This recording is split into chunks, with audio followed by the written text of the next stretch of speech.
So we have Jose Vizquerra, President and CEO of O3 Mining and also past YMP award winner. Hi, Jose. Thank you for joining us. Hi, Bianca. Good morning. Thank you for inviting us to your program. I know you're currently in Peru right now, in Lima. So we really appreciate you're taking the time to speak to us and answer a few questions from some of our members that have been asking.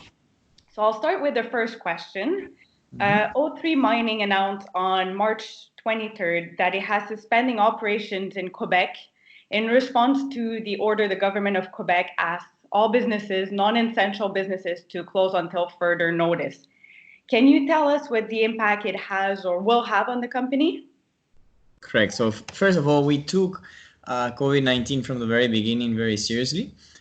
Before it was given any mandate by the government of Quebec, we sent everyone home to be working from home if they could. The guys that couldn't work from home, we were taking a temperature at the beginning and at the end of the day. So we were taking care as much as we could of our own employees, because at the end, the only thing that matters here is the health of people. The rest is next. It's not really important these days. And so when the government of Quebec asked us to suspend our operations, we were kind of on the way to that, and it's a call that the government made, and we have to respect it. I assume it's for a better reason, and I hope that this makes the curve of COVID to flatten, and if we can be part of the solution, why not? And how are the operations impacted in Ontario with COVID-19?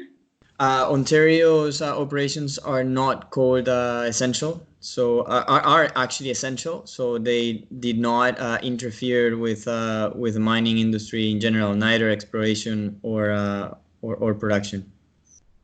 And do you think the current situation with COVID-19 and the monetary and fiscal policy taken by the government will increase the demand for gold? Well, I don't think it will change. Everyone knows that this is temporary, and if someone is into gold, this is for the long run. And the fact of the matter is that whoever has found already what has found, there is already there fundamental value. In our case, for example, we have already over 5 million ounces. Doesn't matter if we stop or we don't stop. If there is an investor that wants gold, we'll know that there is exploration company that has a potential to be in production, and we're not going to be in production in the next 3 months. We're going to be in production in the next 5 years, maybe 6.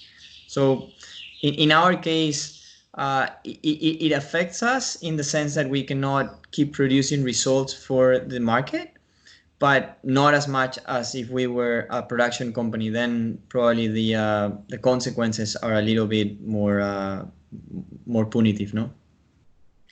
And on that topic, I guess, what might be the exploration of COVID-19 on exploration and producing companies, you think? The impact, you mean, in exploration and in production?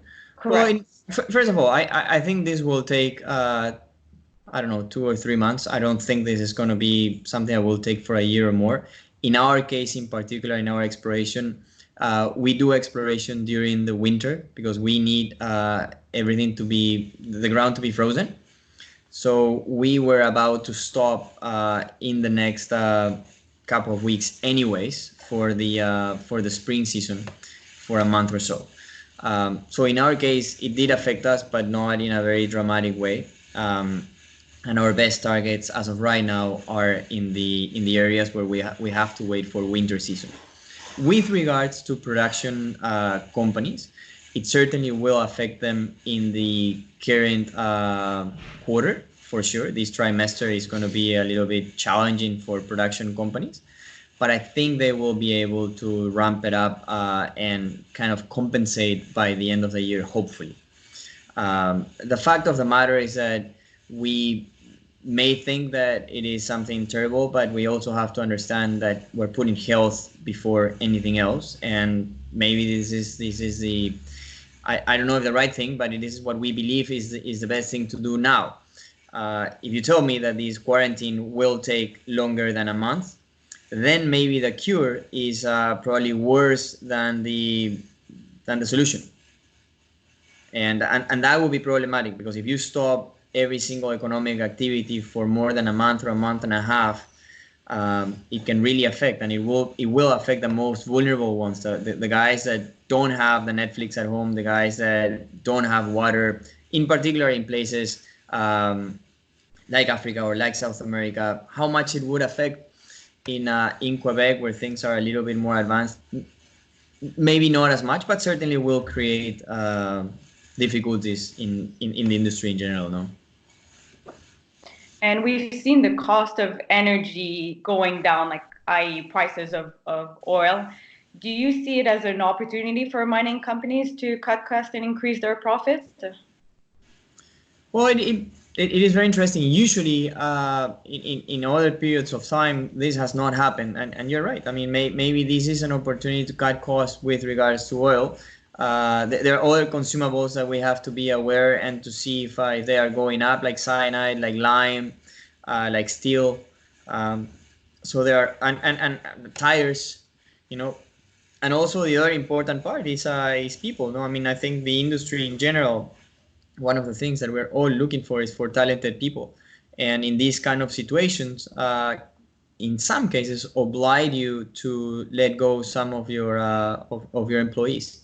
In our case, we have a small operation, so we have been able to maintain everyone, and my objective is to maintain everyone, yes or yes, because I don't want to lose any talent. It has been already very difficult to assemble a very good team, a team that delivers very well and that is very well instructed, to then be lost in a situation that it's temporal. No? Right. And more specifically on the company now, on March 17, O3 Mining announced that it has completed the purchase of Record Gold property and Luverne property from Monarch Gold Corporation. Can you tell us how these properties fit into the strategy and the portfolio of O3 Mining?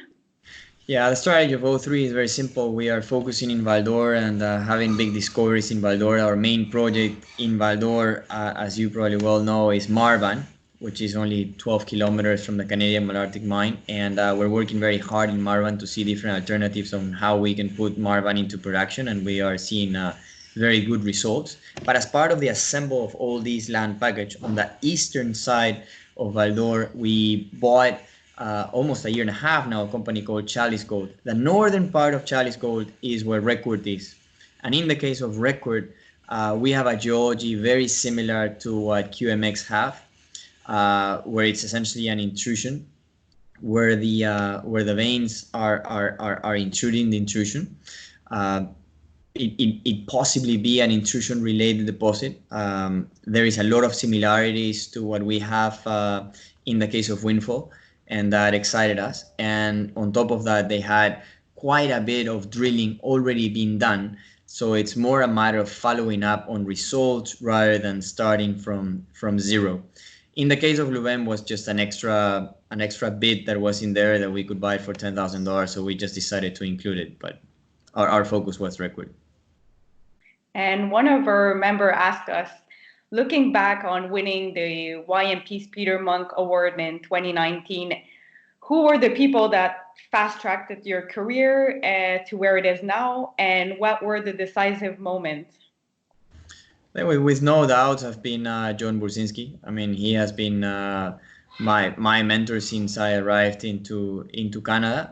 Among other people, I have to give credits to Ruben Padilla and Chris Lauder and Sean Rusen and Brian Coates. But the fact of the matter is that, and there is never only one person. My parents were important. You know, my family has always been supportive, but John has always been that person that gave me that extra boost, that gave me more responsibilities, that actually gave me the chance to grow as a professional.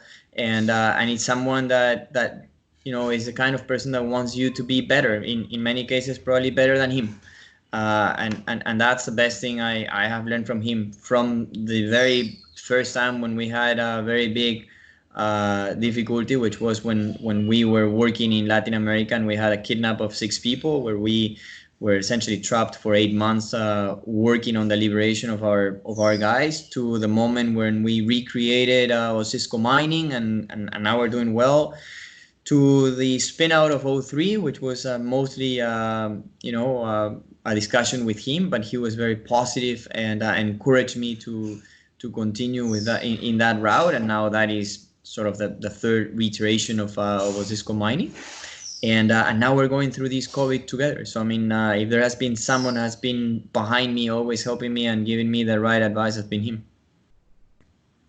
And then one last question is, what advice would you give to investors, including our millennials member, who are looking at the market right now? I think the best advice I can give is that gold will rally one way or another. Don't stop looking at gold. This is a moment where you can actually make money, and the most important thing is to look for companies that have cash. If you have cash, you can go through difficult moments. If you don't have cash, you may have the best project in the world, but if you cannot advance it, that is problematic. So my advice would be look into gold stories, gold opportunities. This is a moment when there is crisis that gold usually robust itself, where it in many cases works almost as a currency. So why not? This is probably the time for millennials and for younger people to look into this commodity. Great. Well, thank you very much, Jose, for this interview for YMP. We really appreciate, and just stay safe. Thank you, Bianca, and I wish you the best there, and I hope you and your family are healthy. Thank you. Excellent. Bye.